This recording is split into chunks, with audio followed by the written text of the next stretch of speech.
What is up, YouTube? My name is Josh. Today we are back with another video on my YouTube channel. We're playing another Madden franchise here today. We're going to be doing things a little bit differently. I've been thinking since I posted my first video on how to improve my content, how to make these rebuilds more interesting. So I'm going to be pulling from a couple other YouTubers that I've seen done Madden rebuilds and kind of how they do things. So today is going to be the first episode of our Seattle Seahawks franchise. This will be an episode per week in the season. We'll be playing the whole game each week, doing all the scouting, doing everything involving the team and the franchise. There'll be a little bit more in depth with all the players. There'll be more storylines. All of the college stuff will come into play here. So I'm very excited to get started here in this franchise. So what I did is I went ahead and simmed the schedule to the playoffs. I did force win and lose our games to get the Seahawks record. Something I did not realize when I did my Raiders rebuild for my first video is that when you start your franchise in the regular season, whatever week you start at doesn't matter. It will give you the same draft class each time. So if I started at the playoffs in this rebuild, this full franchise, I would have gotten the same draft class with the same players that I drafted in my Raiders rebuild, and I do not want that, obviously. So we're not cheating the system here, but making it a little bit easier for us to get set up as in a real-life setting for this franchise, for this rebuild. This one will be, like I said, episodes. So the episodes will be anywhere from half an hour to about 50 minutes long.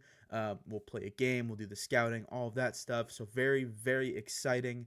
I'm excited to get started, so let's go ahead and get in here. All right, so just like in real life, we did go 10-7. Like I said, fixed up the schedule to make it so we'd go 10-7. The playoff bracket, I did not change the schedules of any of the other teams, so they are just whatever the sim gave them. I already looked. The bracket is pretty consistent with what happened in real life. Obviously, the Jets did not make the playoffs, and then obviously the Cowboys did not make the playoffs in the NFC.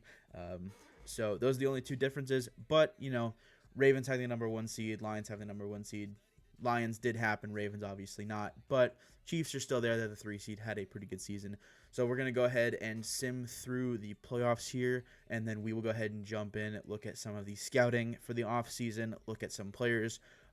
Obviously, there are some big needs on this team. Quarterback is one. Geno Smith, is he the franchise guy? Is he not? We need to find another quarterback in this draft, in a future draft. Do we cut him and save some cap space? There's a lot of pieces we can move around to save cap space. We have about $25 million right now in this offseason. So can we make big splashes in free agency? Probably not. We're going to want to save some of that money. So we'll see how things get going, but we are going to go ahead and sim the playoffs and get started on the offseason. All right, we are here at the end of the season. The Lions did beat the Ravens in the Super Bowl. The score is flipped on the sim for some reason up at the top there. Ignore that. It is a Lions 24-17 win over the Ravens. We can see on the right-hand side of the screen, Cameron Jordan did retire, as well as Aaron Rodgers. Cameron Jordan, known as that franchise cornerstone for the Saints for more than a decade now. Aaron Rodgers had a little bit of turmoil in his years with the Jets. I believe it was 2 seasons. So not the ending that he wanted, not the ending the Jets wanted, but he did go ahead and retire here. In the 2024 season recap, like I said, Lions did beat the Ravens 24-17 in the Super Bowl. Aiden Hutchinson, Super Bowl MVP. Josh Allen did win NFL MVP. This is a scenario I could very easily see happening. Now, if Josh Allen does win MVP, I do believe he will not win Offensive Player of the Year as well. I believe it will be Lamar Jackson or Saquon Barkley. But you never know. If the voters do what the voters do, they could vote him for both of them. Dan Campbell, Coach of the Year. Aiden Hutchinson, Defensive Player of the Year. In this, I did turn off pre-existing injuries, so he was healthy the whole year. Definitely helped the Lions in the playoffs more than just potentially coming back for the Super Bowl. Ladd McConkey of the Chargers winning Offensive Rookie of the Year. That's a little bit surprising. I could definitely, in real life, potentially see that happening. It'll be him, Brock Bowers. We got Bo Nix, potentially, but I do believe Jaden Daniels will end up taking that home other than those 3. Defensive Rookie of the Year from the Rams would be Braden Fisk, their defensive end. Great rookie defenders, but I do believe Braden Fisk will end up taking it this season. So we'll get out of the season recap here. We'll look at some of the retirements, and then we will get going on the offseason. So it looks like two big ones for the Saints. Obviously, Cameron Jordan that we saw. Demario Davis did end up retiring as well. Cameron Jordan, Zach Ertz, some franchise players, some longtime players. Looks like we do not have anyone yet. I don't believe we have anyone. We do not have anyone at all that retired. That is awesome. We do have a pretty young roster compared to some teams in the NFL, so that is good to see, obviously. All right, mock draft 4 here in the offseason. Obviously, I haven't done any scouting because we did go ahead and sim the season and just set our record. So we will have, it looks like, get down here with the 18th pick. They have us taking a left tackle out of Alabama, Tony Thompson, right now. We don't know his talent level. We do know he's a round 1 projection, have him about 60% scouted. If there is a quarterback in this draft class that I think is good enough, I am not afraid to make a move into that top 10, top 5 position to draft one. So we will go ahead and go in here and look at the quarterbacks. So here we can see one of the quarterbacks in this draft is a round 1 talent. 2 of them are round 1 to 2, and then we have around 2 to 3 talent in the top 5. There are 4 quarterbacks in the top 5 this draft class, and it looks like Marco Torres out of South Carolina ends up looking like the best quarterback. 21 years old, B deep accuracy, A medium accuracy, C short, and then B under pressure. Solid to decent, a lot of good. His strength and throw power is elite to great. That is fantastic. Speed's marginal to poor. So we will definitely know more about him after the combine and pro days and such. A trucking for a quarterback is insane. The A awareness is awesome. But obviously I'm not ready to say he's going to be our pick right now. Looking at the lineup screen here in Madden for the team, this is the team heading into the offseason. Geno Smith at quarterback. Potentially going to be upgrading, moving on from him. Maybe a designated cut. We'll see if he can save us some money there. DK Metcalf, Jackson Smith and Jigba, and then Tyler Lockett rounding out the receiver room. We do have Jake Bobo down there, but a little bit of a lower overall for a younger player. We do have some good offensive linemen here, but the middle of that offensive line is going to need to be improved drastically if we want to compete. Zach Charbonnet, Kenneth Walker in there in the running back room. I don't know why Kenneth Walker is third on the depth chart right now. We'll be able to fix that. And then Noah Fant and Pharaoh Brown at tight end. Always looking to improve at tight end. So on offense, it'll be offensive line, tight end, and then obviously potentially quarterback in this draft. On defense, we have a really good mix of youth and veteran talent. Julian Love up there at free safety. Devin Witherspoon at cornerback 1. Tariq Woolen at cornerback 2. That is a fantastic defensive duo for us.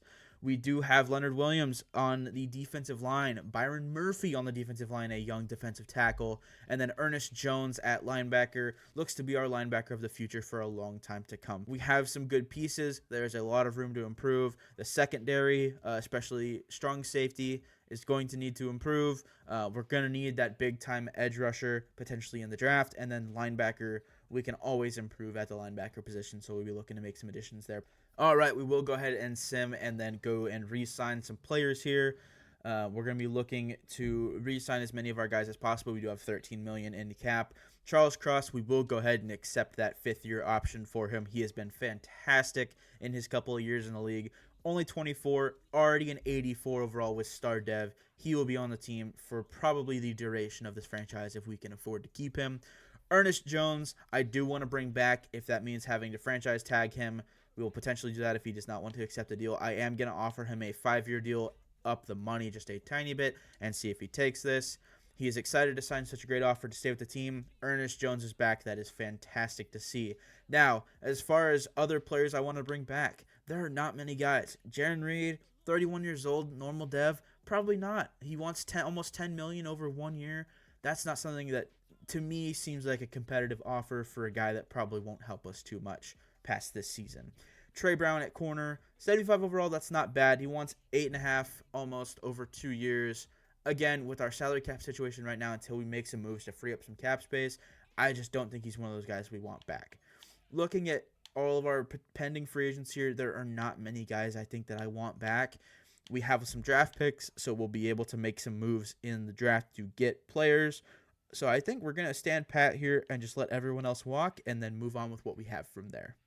All right, we will go ahead and advance to stage one of the offseason, potentially sign some free agents, potentially make some cuts, see what we can do here to improve the team.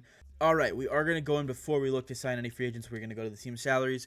I've already looking. There are some players that I would like to cut that will save us some money. So first off, Geno Smith. Now, the reason I did not cut him before we simmed the first season to get to the real life time period is because his savings at that point was only about 18 million. The penalty was still 10 million. So now he's up to 28 million in savings, whereas penalty is still only 10 million.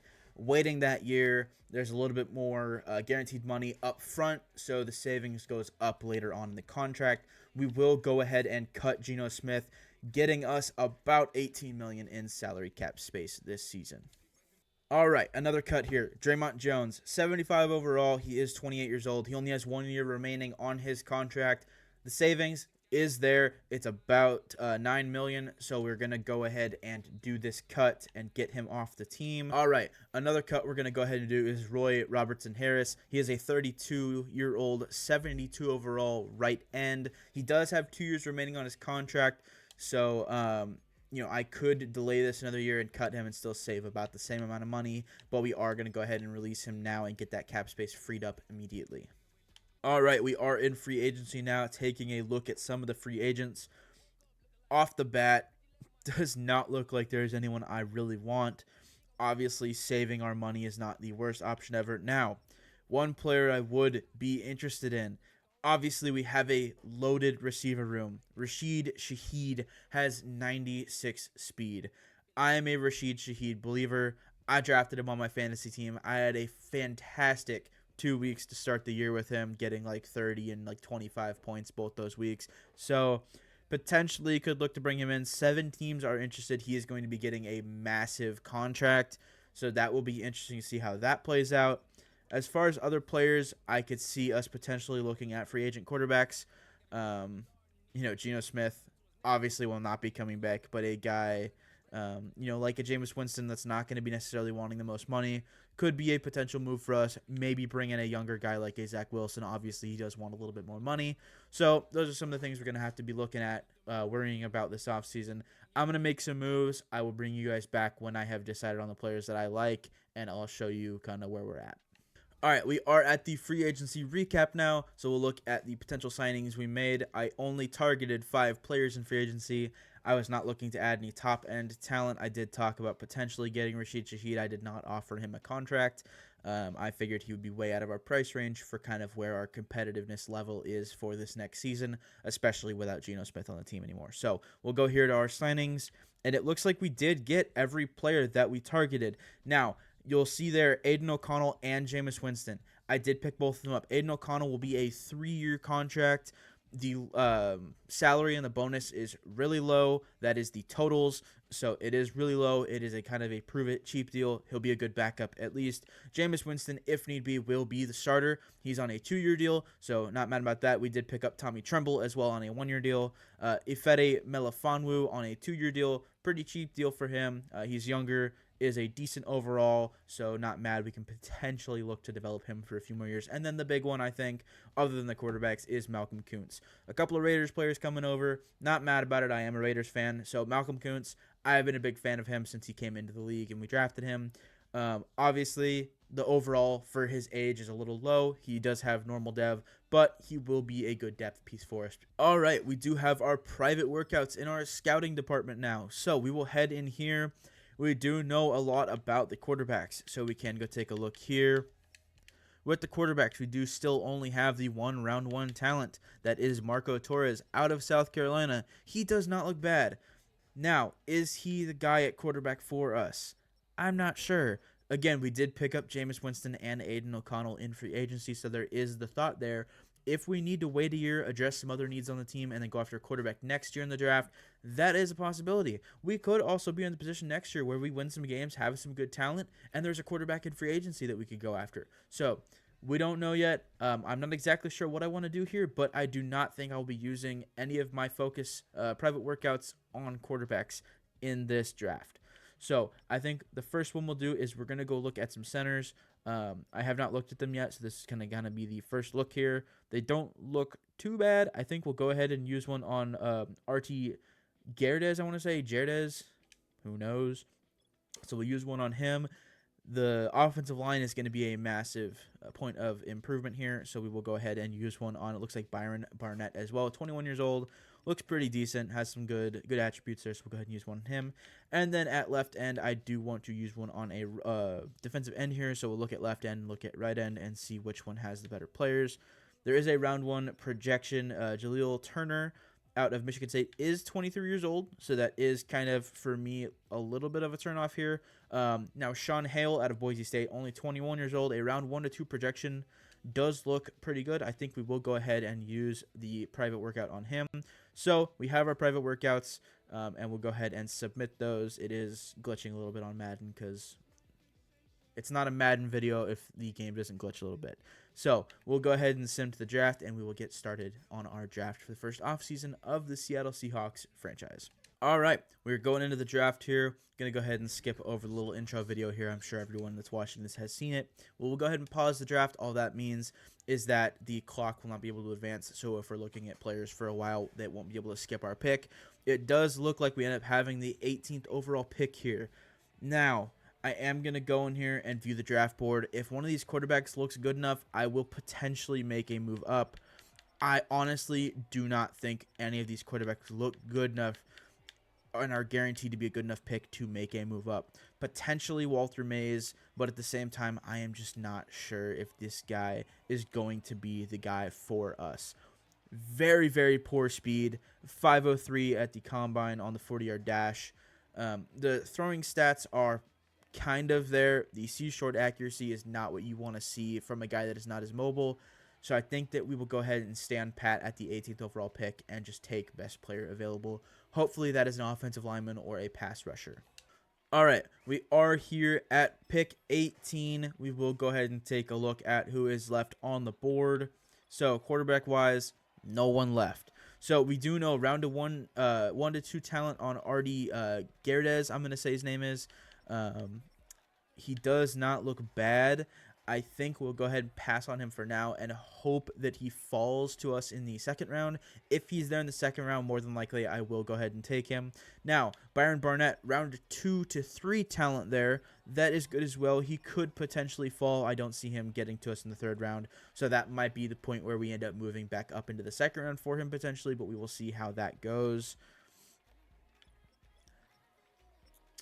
As far as our right end, it looks like he is already off the board. Unfortunately, that's not the worst thing ever. Obviously, it would have been nice if he was still there. Now, Marcel Jones does not look bad. He does not look good. This is kind of the point where I'm like, okay, this is just best player available, unfortunately. Now, Marquez Fowler out of Washington State does not look bad at all. He looks like a player that could be very helpful to us.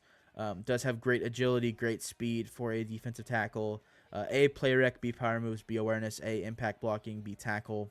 Doesn't look bad at all. I think Marquez Fowler will end up being the pick, but I am going to take a look at some of the other prospects before we decide and make our final decision there.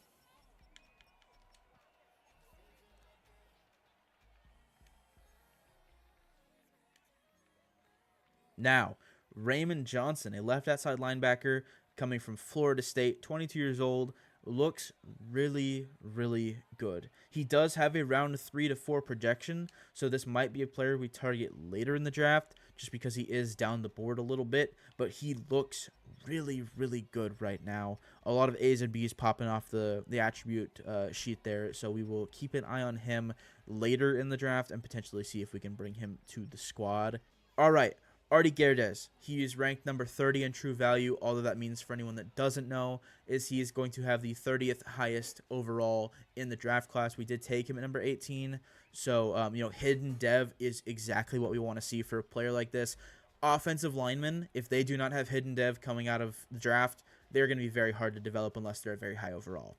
Offensive linemen do not get a lot of breakout scenarios in the franchise mode, which means if they're a normal dev, they're going to kind of be stuck there unless something miraculous happens. So having hidden dev here, even though he is the 30th ranked player in true value, not all the guys in front of him are going to have hidden dev as well. It just means that he has hidden dev. He has that little bit of advantage over those players. 90 strength is not bad. 70 speed, again, not too bad for a center. does look pretty good. A, run block power, stamina, impact blocking, and pass block power. A lot of B's, A, lead block. So I'm happy with the pick. We're going to go ahead and sim to the second round and take our next draft pick. All right, I think Marquez Fowler will go ahead and be a pick here in the second round. 22 years old out of Washington State. We already looked at him. Great speed, is amazing for a D tackle, has some good attributes. I think he'll be a good pick for us. We'll go ahead and lock in our pick here in the second round. Now, was the number 96 in true value? Again, that just means he'll start with a little bit of lower overall. We did draft him at number 50. Normal dev, not bad. D tackles, they have a lot of opportunities for breakout scenarios. So I'm not mad about the pick. I think it's a good, solid pickup for us here in the second round of the draft. All right, with our third round pick, Nick Collier out of Florida, 22 years old, left outside linebacker. Unfortunately, the left outside linebacker we were looking at earlier did go off the board a little bit sooner than I thought here in the third round. So Nick Collier is not a bad player to go ahead and have to pivot to here with our third round pick. He looks decent. I think he'll be one of those good players for us that will go ahead and start as a rookie potentially. So we'll go ahead and lock in this pick here as well. That is amazing to see. Number 34 in true value, drafted him at 82, so that is a fantastic pick for us. Hidden dev, 87 speed at left outside linebacker. That is fantastic.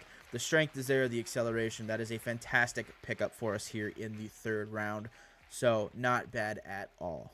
All right, we are simming now. We do not have a fourth or a fifth round pick, so we will just go ahead and sim to the sixth round here and take our pick. All right, with our sixth round draft selection here, Daniel Drayton is going to be our pick. Right outside linebacker out of Illinois, only 22 years old. B block shedding, B to D pursuit, A to C tackle, and then C to F zone coverage. Doesn't look fantastic. Has great speed at right outside linebacker, so that is always good. The attributes don't necessarily jump off the board at us, but he does not look bad for a sixth round pick. So we'll go ahead and lock this pick in here and take Daniel Drayton in the sixth round. All right, for our seventh round pick and our final selection of this first offseason's draft, Adam Westbrook, tight end out of Ohio State. So we drafted a couple Ohio State players here. He will be the pick. D catching traffic, B catching, D run blocking, C to F, D route running. Has great speed, third best speed as far as tight end in the draft class, with the second best speed of a 40-yard dash at his pro day. Does not look bad. This draft class I think has been a little bit underwhelming overall. I think the highest rated player will probably be around an 80 to an 81 overall for the entire draft class. So with the tools we were given to, we've done pretty good in this draft, I hope. But we'll take Adam Westbrook here and round out our draft class for this first offseason. All right, we will go in here to the draft recap and see what our draft class looks like. I don't expect it to be fantastic, so we will see. Honestly, that is better than I expected it to be. So Artie Gerdes is a 74 overall as a rookie. Marquez Fowler, our D tackle, is a 71, and then Nick Collier is a 74 at left outside linebacker, with Daniel Drayton being a 66, and then Adam Westbrook being a 59 overall. So did not have a lot of draft picks in the draft, but I think we used them the best that we could for what we needed. We did get our potential center of the future, got a very good piece at D tackle, and then at left outside linebacker, potentially a good left outside linebacker in the future for us. So I'm not mad about it. I think these guys will all help the team immediately in their rookie seasons. We will go ahead and sim now and get into training camp and the preseason. All right, we are now at preseason week 1. That means we do have training camp available to us to upgrade our rookies and our starters. So target passing, I do want to use it for Jameis Winston. He's the highest overall. Get him another skill point. Get him to a 73 overall. He will be the starter this season. It's not necessarily the best option, but it is a lot cheaper than Geno Smith, and it saved us a whole lot of money. So we'll go ahead and get in here. All right, we did go ahead and get gold with Jameis Winston there in the target passing training camp practice. So we will go ahead and finish out the rest of these training camp drills. They're pretty boring, and then we will head into the rest of the preseason. All right, we did go ahead and finish up training camp. Got some upgrades for some players, some skill points. That is awesome to see, with some XP as well. We are not going to be playing the preseason. I'm just going to go ahead and sim that. I don't see really any point to playing it. This will be the end of the first episode. In episode 2, we will go ahead and finish up our cuts before the season starts. We don't have many. I think we have 61 players on the roster, so only a couple of cuts to be made to get down to that 53-man roster mark for the regular season. And then looking forward to it in episode 2, we will play week 1 of the 2025 season. Looks like we do go ahead and go up against the Jacksonville Jaguars, so that will be exciting. Start the season off on a strong note, potentially with a win. So I will see you guys in the next episode. If you love the first episode, go ahead and leave a like, subscribe. Thank you guys so much. I got some positive feedback on the first video I put out on the channel, so doing this and recording it has been really fun for me. Like I said, I'm trying to improve. I'm trying to make this content better and more exciting for you guys to watch. I know this first video was a lot of getting things set up in the franchise and, a lot of boring stuff, but a good, strong draft class for us in year 1. I think this first season will be very exciting. So I will see you guys in the next episode, and thank you so much for watching.